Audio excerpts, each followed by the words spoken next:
A false flag is an action by a person or group that is then blamed on someone else to justify passing laws, invading countries, etc., exerting diplomatic pressure, and for propaganda victories. So, for example, the CIA is now conducting cyber attacks using phony fingerprints. False flag comes from a sailing terminology where a pirate ship would fly the same flag as the vessels they wanted to rob. It is a type of psychological operation, or PSYOP, now considered a category of hybrid warfare where the key component is that it is clandestine, so no one knows who perpetrated it.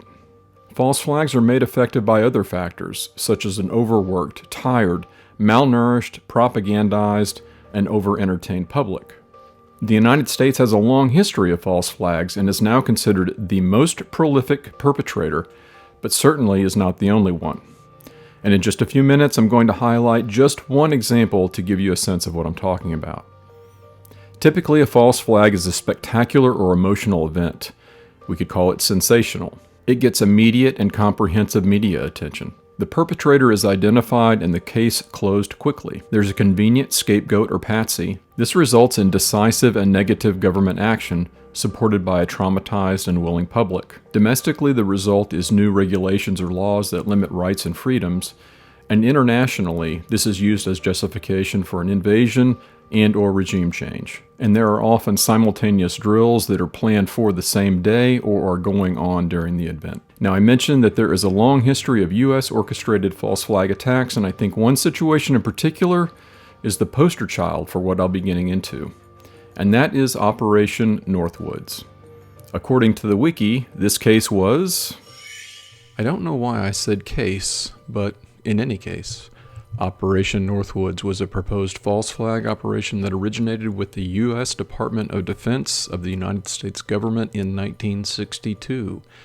The proposals called for CIA operatives to both stage and commit acts of terrorism against American military and civilian targets, blame them on the Cuban government, and would be used to justify a war against Cuba. The possibilities detailed in the document include the remote control of civilian aircraft, which would be secretly repainted as U.S. Air Force planes, a fabricated shoot-down of a U.S. fighter aircraft off the coast of Cuba, the possible assassination of Cuban immigrants, sinking boats of Cuban refugees on the high seas, blowing up a U.S. ship, and orchestrating terrorism in U.S. cities. The proposals were rejected by President John F. Kennedy. And I offer this for informational purposes only, but I found it interesting that the individual who was the signatory on the document detailing all of this, Lyman Lemnitzer, was a 33rd degree Mason, assuming this document is correct. All right, hang on. Here we go. Welcome to episode 29 of the Exit Your Matrix show. I'm excited about this one, our 14th and final technique of mind control, false flag attacks. The recent episodes on religion sparked a strong reaction, with a lot of it being critical of me suggesting the possibility of alternate interpretations, so this is going to be interesting. Now, I'm not exactly sure how the length of this is going to work, but my intention is to make it a little bit more punchy. And one thing I've learned over the last few weeks is that shorter seems by far more desirable, so if this ends up being on the skinnier side, I'll take it. Because of my focus on length and given the amount of material I want to cover, we're going to resume with our readings of Lysander Spooner's Vices Are Not Crimes next time. And before we get going, there are two overarching items that I want to get into right away. The first is that my purpose in presenting this information is to pose one question and one question only, and that is what you will see and hear in this episode compelling enough to conclude that the events of a particular event that I'll name are inconsistent with the official narrative? The second item is that, at least to me, we need some framework for making that determination. A single standard, if you will, for judging the information. And I think our legal grand jury process is a solid fit. Its purpose is to test legal evidence to see if it has the merit to support a case at trial. And I'm not asking for a verdict here. No yes I agree or no I don't agree with the pieces of information I'll relay taken independently or as a whole. I'm only asking whether you believe it's consistent or inconsistent with the official narrative. So if a grand jury votes that a case should proceed, it is to say that the evidence has met the legal standard of probable cause. meaning that there are, quote, enough objective facts to support a prosecutor's claims. Maybe there's a better method, but I think it's perfect for our needs. So I'd ask that you view all this from that lens. Am I presenting sufficient objective facts to support my contention? So here it is, that single question I'm interested in. Is what you will see and hear in this discussion compelling enough to conclude that the events of September 11th, 2001 are inconsistent with the official narrative? 9/11.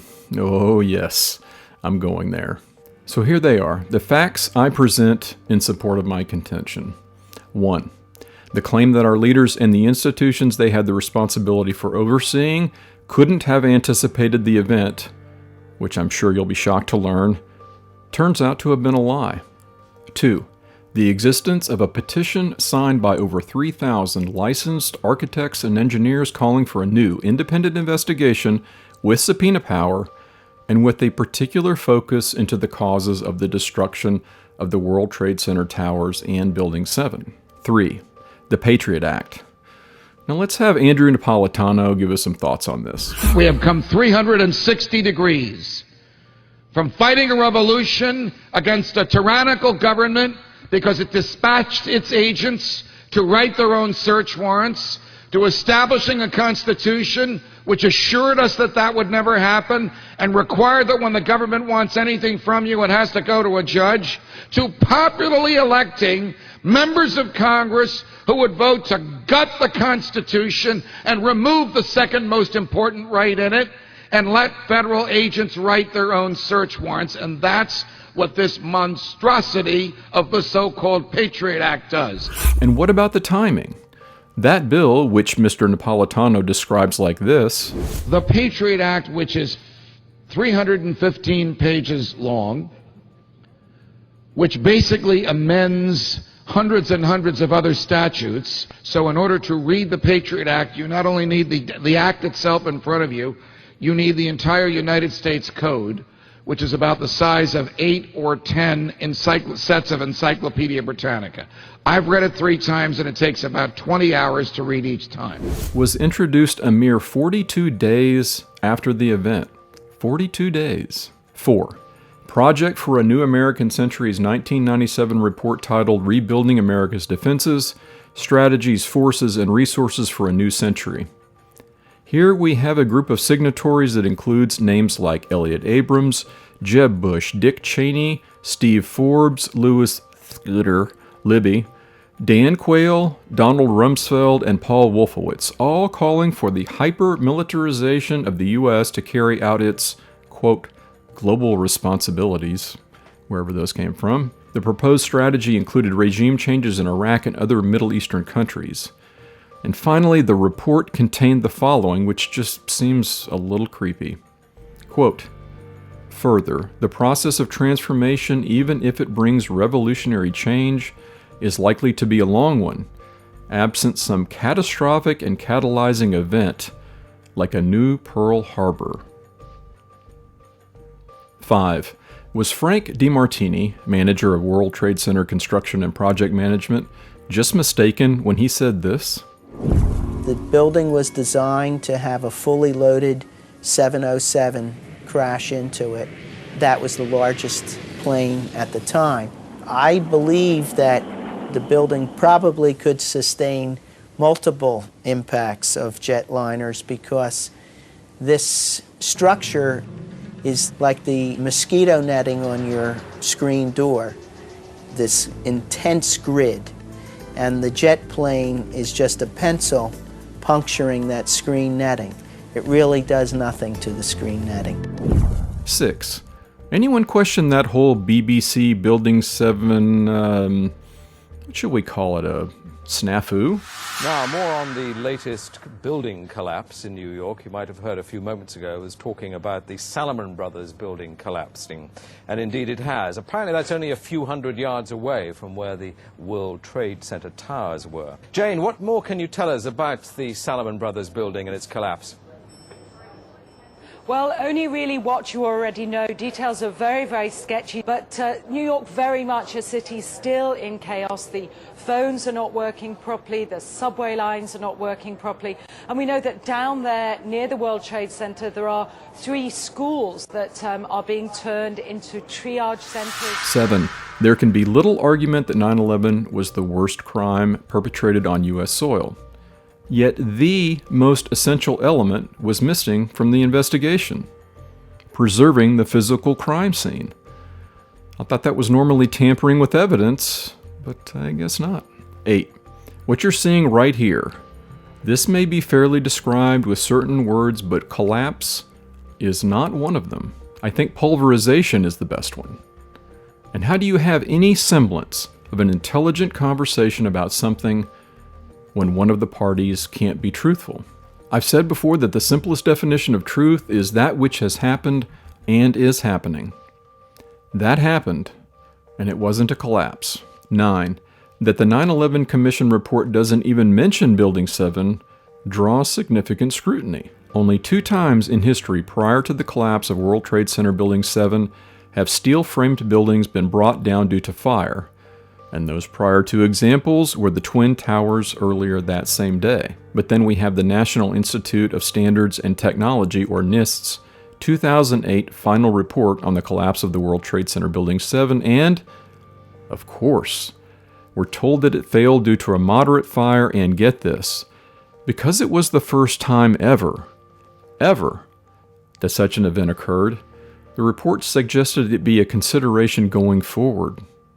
Please.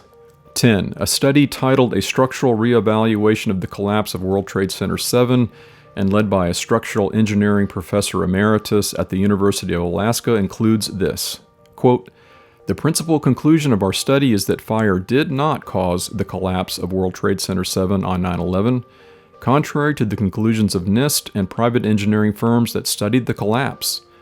The secondary conclusion of our study is that the collapse of World Trade Center 7 was a global failure involving the near simultaneous failure of every column in the building." 11. As you may have heard me mention before, that $2.3 trillion that Secretary of Defense Donald Rumsfeld announced was missing the day before, on September 10th, 2001. Of course, just a coincidence. 12. Mohammed Atta's passport. Now here's how most of us heard it. Another development on Saturday. New York officials revealed at a news conference here in the city that a hijacker's passport was found blocks from the World Trade Center crash site, if you can believe that. No other details were given, but the discovery prompted the FBI and police to expand the search area down in Lower Manhattan. And that's really all there is to it, because you heard the most pertinent part, if you can believe that. 13. The infamous pullet. Shortly after the events of September 11th, World Trade Center leaseholder Larry Silverstein made this curious comment. I remember getting a call from the fire department commander telling me that they were not sure they were going to be able to contain the fire.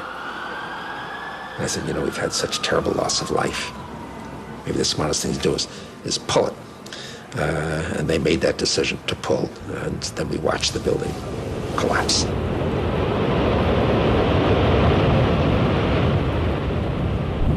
Now you'll find that the word pull has long been a demolition term meaning to bring a structure down. You'll also see that pull or pullet has all of a sudden emerged as a firefighting term to mean remove the firefighters. So I'll simply ask this. When you hear him say this, does the syntax he's using, the way he's describing this, seem like he's talking about getting firefighters out? Maybe the smartest thing to do is pull it. And they made that decision to pull, and then we watched the building collapse. Or does it sound to you like he's talking not about people, but about a thing? Pull it. 14. That President George Bush and Secretary of State Dick Cheney's testimony related to September 11th was conducted in secret. And if you're the governments have to keep secrets to keep us safe type, please just go in peace, because that doesn't cut it around here. 15. How about that crack U.S. security we have, huh? Can't prevent terrorists from spending months training at U.S. flight schools, then allegedly wielding box cutters to hijack planes and flying them wildly and without interception off course for over an hour and successfully into buildings, But all of that fades away when it's time to solve the biggest crime perpetrated on American soil, and voila. And what do we find later? Here is a 2021 Guardian article quoting 9/11 Commission report co-author Thomas Keane. Quote, "If the FBI and the CIA and 14 other intelligence agencies had been talking to each other, most of us feel that the attack would have been prevented. We reorganized the whole intelligence apparatus, so instead of several agencies, there's now one head, the Director of National Intelligence, and then people from the various agencies meet together and share information." What a relief that's fixed. Well, there it is. So how do you think I did in my attempt to demonstrate that the events of September 11th, 2001 are inconsistent with the official narrative? If not, let me pose a few more questions. Is it possible that your beliefs and opinions about September 11th are influencing your interpretation of the information? And here's another one most people really don't like.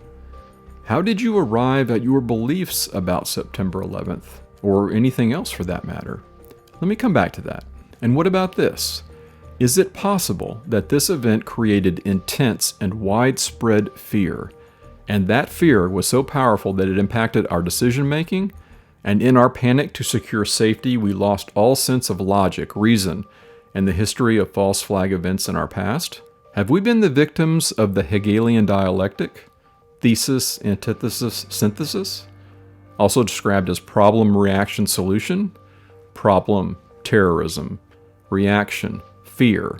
Solution, curtailment of everyone's rights. Has history repeated itself yet again because, yet again, we have missed the all-important feature of learning from it? Because history only repeats when we continue to think, feel, and act in ways that cause it to repeat. And let me put another question out there.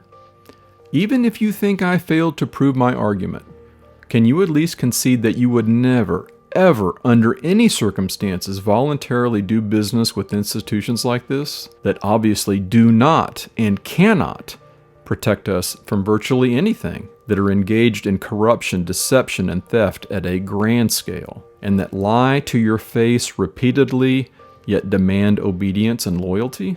What is the nature and character of that? Can we come to terms with what the answer might be, what implications it might have for us, for the comfort and convenience that we seem to not be able to conceive of living without? A minute ago I asked about your truth discovery process, and I wanted to offer this. In 1947, the prolific British author Dorothy Sayers delivered an address titled The Lost Tools of Learning at her alma mater, Oxford University.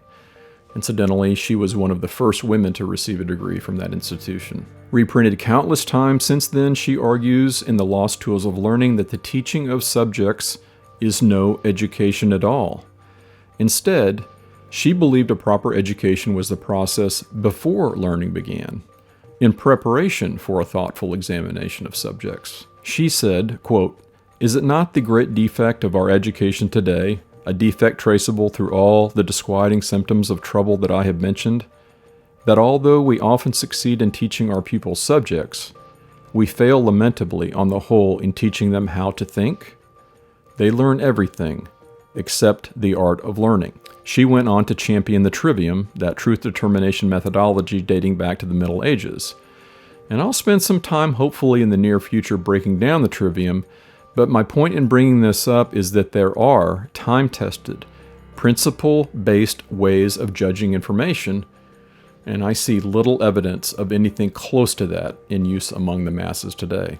Well, that'll wrap this one, and I'm on an Arthur Schopenhauer kick at the moment, so let's see what acerbity he can bring. Every miserable fool who has nothing at all of which he can be proud adopts as the last resource pride in the nation to which he belongs.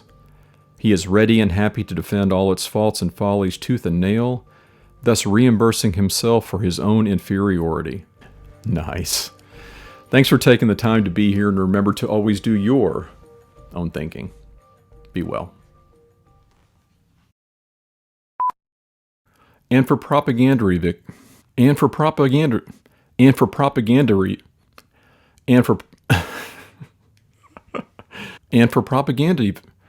it's a type of psychological operation, or PSYOP, now considered a category of hybrid warfare Perpetrator is identified and the case quickly closed.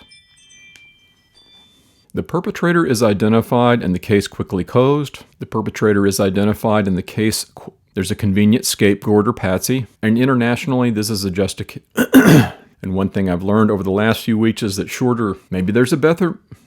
2. The existence of a petition. 5. Was Frank DeMartini, manager of World 5. Was Frank DeMartini, manager of World Trade Center construction.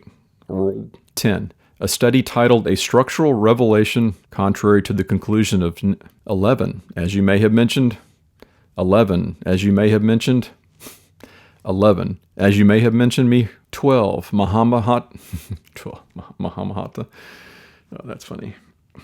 14.